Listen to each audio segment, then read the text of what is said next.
Family takes care of each other, my parents said, demanding $1,500 a month to watch my son.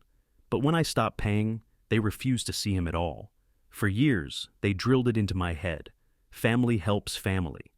I thought they actually meant it. I thought they wanted to be in my son's life because they loved him. But the second I told them I couldn't afford their outrageous babysitting fee, they showed their true colors. "We're not a free daycare," they snapped. Fine. If that's how they saw it, then I made a choice. No more money, no more guilt trips, and when they realized what they had lost, it was already too late. Before we jump into today's video, I need your help. We've noticed the channel is losing some traction, and subscribing is one of the best ways you can support us. It's quick, free, and it helps us keep bringing you awesome content. Your support means the world. Let's keep this channel growing together. Thanks so much. Now let's start the video. Growing up, my parents always told me, family takes care of each other. It was their favorite phrase, something they'd throw at me whenever they needed a favor, a loan, or a last-minute errand. And for years, I believed them. So, when I had my son, Lucas, I thought they would be excited to be grandparents. I thought they'd want to be a part of his life, to bond with him, spoil him, and maybe, just maybe, actually be the supportive parents they always claimed to be. At first, it seemed like they were.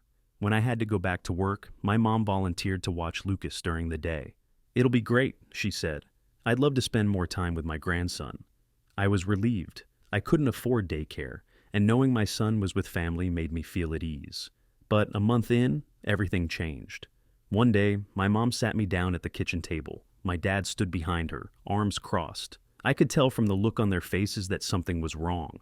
"We need to talk," Mom said. I nodded, confused. "Okay, about what?" Dad cleared his throat. "About payment." My stomach dropped. "Payment?" Mom sighed dramatically, like she was the one being burdened. "Sweetheart, watching a baby all day isn't easy. We're putting in a lot of work, and it's only fair that we get compensated." I stared at them, stunned. "You want me to pay you to watch your own grandson?" Mom scoffed. "We're not a free daycare, honey." Dad nodded. "Daycares cost way more than what we're asking. We figured $1,500 a month was reasonable. $1,500. They weren't asking for gas money. They weren't asking for a little help with groceries. They were charging me like I was some random stranger. And in that moment, I realized something. This wasn't about family. It was about money. I sat there, staring at them, my mind racing. $1,500 a month? That was more than my rent, more than my car payment. And they expected me to just hand it over? I let out a short, bitter laugh. "Are you serious?" Mom frowned. "Why is that funny? Do you know how expensive childcare is? We're giving you a great deal." I shook my head. "I thought you wanted to spend time with Lucas because you loved him, not because you wanted a paycheck." Dad's face darkened. "Love doesn't pay the bills." That hit me harder than I expected. I had always known my parents were transactional, that they saw generosity as a loan, not a gift. But I guess deep down, I still thought they'd be different when it came to their grandson. I was wrong. Mom sighed like she was being so patient with me. "Look, honey, we're retired. Our time is valuable. We could be traveling, enjoying life, but instead, we're watching a baby. You should be grateful." I clenched my jaw. "Grateful? You're demanding more than half my paycheck. How am I supposed to afford that?" Mom waved a hand. "Figure it out. Pick up extra shifts, cut back on luxuries, do what you need to do. You're the parent now." I couldn't believe what I was hearing. I had spent my whole life being guilt-tripped with family helps family. But now that I needed them, now it was a business deal. I stood up, gripping the edge of the table. "No." Mom blinked. "No." I shook my head. "I'm not paying you $1,500 a month. If you don't want to watch Lucas for free, fine. I'll figure something else out." She scoffed. "Oh, really? And where exactly are you going to find free childcare?" Dad smirked. "You'll be crawling back in a week." I grabbed my keys. "We'll see about that." And with that, I walked out, Lucas in my arms, furious and determined. They thought I couldn't do this without them. They were about to learn just how wrong they were. I walked out of my parents' house with Lucas in my arms, my heart pounding with anger. They really thought they had me trapped. that I had no choice but to give in to their ridiculous demand. But I refused to let them use my son as a paycheck. That night, I stayed up researching alternatives. Daycares were expensive, but I found a local church that offered an affordable childcare program. It wasn't ideal, but it was better than paying my own parents a ransom. The next morning, I called them. They had an opening. And just like that, I had a solution. By the end of the week, Lucas was enrolled in daycare, and I wasn't paying my parents a single cent. I expected them to call, to ask about him, to check in, but they didn't. Instead, Mom texted me. "Mom, so, when are you bringing Lucas over?" I smirked, already knowing where this was going. Me. "I'm not. I got him into daycare." The reply came instantly. "Mom. What? You're just dumping him with strangers instead of leaving him with family?" I laughed. "Oh, now we were family again?" Me. "You said you're not a free daycare." "So, I found an actual daycare." Silence. Then, after a few minutes, "Mom, this is ridiculous. We're his grandparents. We deserve time with him." I felt a cold wave of realization. It was never about wanting to see Lucas. It was about control, about power. And now that I had taken that away, they were furious. For the first time, my parents weren't the ones calling the shots, and they hated it. Mom's texts kept rolling in, each one more dramatic than the last. "Mom, so you'd rather let strangers raise your child instead of his own grandparents? This is so disrespectful. After everything we've done for you, you're being ridiculous. Just bring him over and we can discuss a fair price." There it was. They still thought I was going to cave. I took a deep breath before replying. Me. "You made it clear. You're not a free daycare, and I'm not a free paycheck." Mom left me on red. For a few days, things were quiet. No guilt trips, no passive-aggressive texts, no sudden attempts to just check in on Lucas. And that's when I knew they were trying to punish me. If they couldn't get paid to see Lucas, they wouldn't see him at all. And you know what? That was fine with me. Weeks passed, and my parents kept their silent treatment going. No calls, no texts, no, "Can we see Lucas?" Nothing, and honestly, it was a relief. For the first time in my life, I wasn't dealing with their manipulation, guilt trips, or selfish demands. It felt good, like I had finally taken control of my own life. But then, out of nowhere, Mom broke the silence. A text popped up on my phone. "Mom, we need to talk. Can you come over?" I sighed. Here we go. I wasn't stupid. I knew exactly what this was. They had expected me to come crawling back by now, desperate for their help. But I didn't need them. And now, they knew it. I decided to go, just to see what they had to say. When I walked into their house, Mom was sitting at the table, arms crossed, lips pursed. Dad stood behind her, the usual grumpy scowl on his face. "Sit," Mom said. I didn't. "What's this about?" She sighed, like she was the victim here. "Look, we've had time to think and maybe we overreacted." I raised an eyebrow. "Overreacted?" Dad cleared his throat. "We just want to see our grandson. This whole situation got out of hand." I crossed my arms. "Oh, so now you care about seeing him?" Mom's face twitched. "Of course we care. We just thought you'd be more understanding about how hard it is for us." I let out a cold laugh. "Hard for you? You mean hard because you lost your easy paycheck?"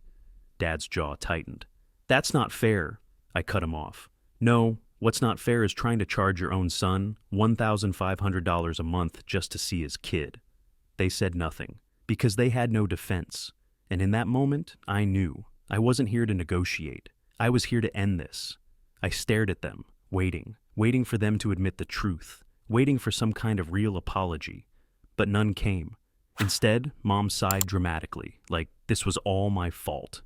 "Look, let's just move past this. We made a mistake, okay? But it's over now. Let's just go back to normal. Bring Lucas over this weekend." I laughed, a real bitter laugh. "Back to normal? You mean back to me paying you to see my son?" Mom's face tightened. "That's not what I meant." Dad grumbled, crossing his arms. "You're being petty about this. We're his grandparents." I took a deep breath, then leaned forward. "No, I'm being smart." Mom frowned. "What's that supposed to mean?" I shook my head. "It means I finally see you both for who you really are. You don't care about Lucas. You don't even care about me. You care about what you can get from me. Mom's jaw clenched. That's not true. Really? I said. Then tell me this. If I had paid you the $1,500 a month like you wanted, would we even be having this conversation right now? Silence. That was all the answer I needed. I stood up, grabbing my keys. Lucas is happy. He's in daycare, he's thriving, and he doesn't need people in his life who only see him as a paycheck. Mom's face flushed. You're overreacting. I smirked. No, Mom. I'm just finally treating you the way you treated me. And with that, I walked out. They expected me to come crawling back. Instead, I slammed the door on them for good. I drove home feeling lighter than I had in years. For the first time, I wasn't carrying the weight of their guilt trips, expectations, or manipulation. I was finally free. But my parents, they didn't take it well. Over the next few weeks, I got dozens of texts from Mom. Mom, we're still family. You can't just cut us out like this. Lucas deserves to know his grandparents. You're being selfish. This isn't just about you. I ignored every single one. Then one day, she sent the one message that actually made me pause. Mom, we miss him. Please let us see him. No money, no conditions. I sat there, staring at the screen, debating. Maybe they had finally learned their lesson. Maybe they actually wanted to be grandparents now, not just paid babysitters. So after thinking about it, I sent back a simple reply. Me. Okay, you can see Lucas, but there are rules. No guilt trips, no manipulation, and if I even suspect you're trying to control me again, we're done for good. Mom read the message instantly, but instead of agreeing, she hit me with, Mom, wow, so now you're setting terms after everything we've done for you? I laughed. They hadn't changed at all. Me. Yep. And now you've lost your chance. Have a nice life. Blocked, no more texts, no more games, just peace. They thought I'd always be the good son who forgave them no matter what. They were wrong. Days turned into weeks, and the silence from my parents was deafening. No more texts, no more guilt trips, nothing. And honestly, it felt amazing. For the first time in years, I wasn't constantly worrying about pleasing them, managing their moods, or dealing with their manipulation. My life was mine again. Lucas was thriving in daycare, making new friends, and getting all the love and attention he needed, without a price tag attached. One afternoon, as I was picking him up, his teacher smiled at me. Lucas is such a happy kid. He talks about you all the time. That hit me, because for so long, I thought I needed my parents to help raise him. I thought he needed grandparents to be whole, but he didn't. He just needed love, real unconditional love. And my parents, they had never offered that, not to me and not to him. That night, I thought back to everything, the fake generosity, the demands for money, the way they tried to make me feel guilty for not paying them to love their own grandson. And I realized I didn't miss them, not even a little. I had wasted years trying to earn love from people who only saw me as a source of income, and now I was finally done. Months passed, and my parents, still radio silent, no apologies, no attempts to reach out, nothing. And honestly, I was okay with that. But then, out of nowhere, my sister called me. I hesitated before picking up. She and I weren't super close, but she had always been the neutral one in the family. Hey, I said. She sighed. Mom and Dad are complaining that they never see Lucas. What's going on? I laughed. Oh, they didn't tell you? They tried charging me $1,500 a month to babysit him. Silence. Then, you're joking. Nope. I could almost hear her brain processing it. That's insane. Yep. She sighed. Look, I'm not saying you have to forgive them, but don't you think cutting them off completely is a little harsh? I shook my head. Number. You don't get it. They don't love Lucas. They love control. And the second they realized they couldn't control me with money, they decided he wasn't worth their time. She was quiet for a long time. Then finally she sighed. I get it. Good, I said. Because I'm not changing my mind. And I didn't. My parents made their choice. Now, they had to live with it. A year passed. Lucas was growing up happy, loved, and completely unaffected by my parents' absence. He had everything he needed, a stable home, real support, and people who actually cared about him without expecting payment in return. And my parents. They were still waiting for me to cave. One day, I got a final text from my mom. Mom, I can't believe you've kept Lucas from us for this long. One day you'll regret it. I stared at the message for a moment, then simply deleted it. Because here's the thing, I don't regret it. For years, I thought family meant obligation, that I had to put up with toxic behavior because family takes care of each other.